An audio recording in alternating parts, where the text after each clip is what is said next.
નાની નાની ટિપ્સોથી ઘણા બધા આપણે પૈસા બચાવી શકીએ છીએ અને એક લેડીઝ તો જરૂર બચાવી શકીએ.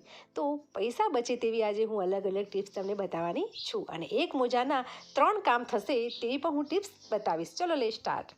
તો અહીં સૌપ્રથમ મેં વેસ્ટ બોટલને કટ કરી દીધી છે, પરંતુ કટ કરીને આપણે જો યુઝ કરીએ તો તેના આજુબાજુની કિનારી છે તે આપણને વાગે છે. તો આજે એક મોજાના 3 કામ હું તમને બતાવીશ. હા ફ્રેન્ડ્સ, વેસ્ટ મોજો મારા જોડે હતો. આની એક જોડી છે તે ખોવાઈ ગઈ છે, તો હું આ બોટલને અંદર આવી રીતે પહેરાવી દઈશ અને બહાર આવી તે મોજો એકદમ ફિટ આવી જશે. અને જે વધારાનો ભાગ છે તે બોટલની અંદર નાખી દઈશ. તો બોટલને આમ તેમ પડવાની પણ શક્યતા નહીં રહે અને બોટલની અંદર આપણે કોઈ પણ કટલરી, પેન, પેન્સિલ અથવા તો સ્પેચ્યુલા પણ આપણે નાખી શકીએ છીએ, અથવા તો તમે આની અંદર ફૂલદાની પણ તમે એડ કરી શકો છો.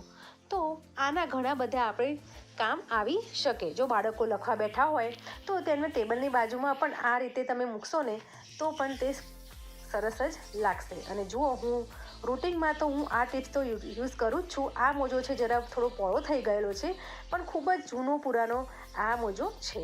તો હું તેલની બોટલને આવી રીતે પહેરાવી દઉં છું, તો આના મારા 3 કામ ઇઝીથી થઈ જાય છે. પહેલું તો એ છે કે તેલની બોટલ છે આજુબાજુ કિનારી તેલવાળી થતી નથી, એટલે કે ખરાબ થતી નથી. અને નીચે તેલની બોટલ આમ તેમ પડી જાય તો તે તૂટવાની શક્યતા પણ નથી રહેતી. અને ત્રીજું ટિપ્સ છે કે તેલની બોટલનો જ્યારે આપણે પકડીને યુઝ કરવાનો હોય ત્યારે સહેલાઈથી આ મોજાને પકડવામાં આપણને સરળતા રહે છે, જેથી કરીને તેલની બોટલ આપણા હાથમાંથી લપસી નથી જતી અને સરળતાથી આપણે તેનું કુકિંગ કરી શકીએ છીએ. નેક્સ્ટ ટીપ બતાવું તે પહેલાં મારી ચેનલ પર તમે ફર્સ્ટ ટાઈમ આવ્યા હોય તો પ્લીઝ, મારી વિડીયો તમને ગમતી હોય તો પ્લીઝ મારી ચેનલને લાઇક કરો, શેર કરો અને સબસ્ક્રાઈબ જરૂરથી કરજો. અને ફ્રેન્ડ્સ, આગળ મેં એક વિડીયો તમારી સાથે મેં શેર કરી હતી આ જ ટિપ્સની, કુકિંગ ટિપ્સની. તો તમે આ વિડીયોને ખૂબ જ મને પ્રેમ આપ્યો છે, તે બદલ ખૂબ જ ધન્યવાદ. આવી રીતે તમારો પ્રેમ મને બતાવજો અને મારી કોઈ ભૂલ હોય તો પણ તમે કમેન્ટમાં તમે લખી શકો છો. તો પ્લીઝ આજની પણ વિડીયો થોડી ઘણી તમને યુઝફુલ લાગે તો મારી વિડીયોને લાઈક જરૂરથી કરજો. નેક્સ્ટ ટિપ્સ છે બિગનર માટે છે કે જ્યારે તવી આપણે મૂકતા હોઈએ કે કઢાઈ કોઈ મૂકતા હોઈએ તો ગરમ થઈ છે કે નહીં તે જાણવા માટે આપણે પાણીના છાંટા મેં આવી રીતે નાખ્યા છે તો ફેલાઈ ગયેલા છે.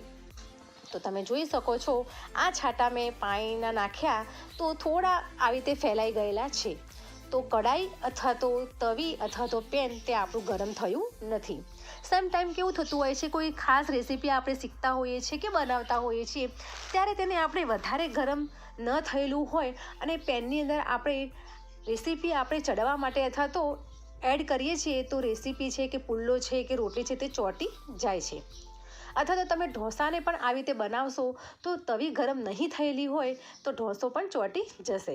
તો અત્યારે મેં ત્યાં પાણીના છાંટા નાખ્યા તો એકદમ મોતીની જેમ ફેલાઈ ગયા. તો આ છે પરફેક્ટ આપણી તવી અથવા તો પેન અથવા તો કઢાઈ એ ગરમ થઈ ગઈ છે અથવા તો કમ્પ્લીટ ગરમ થઈ ગઈ છે, તો રેડી થઈ ગઈ છે કુકિંગ કરવા માટે. ચલો નેક્સ્ટ ટિપ્સ છે લાકડાના સ્પેચ્યુલા માટેની છે. લાકડાના સ્પેચ્યુલા અત્યારે તો ખૂબ જ રનિંગમાં છે, તો આપણે ઘરમાં વસાવીએ છીએ, પરંતુ તેની ઉપર આ સફેદ ફૂગ જેવું અથવા તેવા ડાઘ પડી જતા હોય છે. વાપરવામાં તો સરળતા રહે છે, પરંતુ તેને સાચવી શકતા નથી. તો આજે મેં એક સાથે બધા કાઢી દીધા છે ને આજે એનો ઉપયોગ હું કરવાની છું. બેસ્ટ ઉપયોગ છે. આની અંદર મેં 1 ચમચી વિનેગર એડ કરી દીધું છે. તમે કોઈ પણ ફ્લેવરનું વિનેગર એડ કરી શકો છો. અને આમાં 3 થી 4 ટીપા કોઈ પણ તેલ, તમે કુકિંગ ઓઇલ લઈ શકો છો, કોઈ પણ તેલ તમે લઈ શકો છો. મેં અહીં સરસિયાનું તેલ લીધું છે. હવે તેને આપણે પોલિશ કરવાની છે. હા ફ્રેન્ડ્સ, કોઈ કોટન હોય અથવા તો કોટનનું કપડું હોય તેની ઉપર આવી રીતે હું કરું છું તેવી રીતે પોલિશ કરશો તો આ લાકડાના સ્પેચ્યુલા એકદમ નવા અને તરત બજારમાંથી લાવેલા હોય તેવા થઈ જશે અને સારી રીતે સચાઈ જશે અને તેની ઉપર ફૂગ પણ નહીં થાય. તો તમે જોઈ શકો છો, અત્યારે તમારા નજરની સામે જ દેખાય છે કે પહેલાં કેવો એકદમ સફેદ હતો અને અત્યારે જ્યારે મેં પોલિશ કરી ત્યારે એકદમ નવા જેવો ચમકીલો થઈ ગયો છે.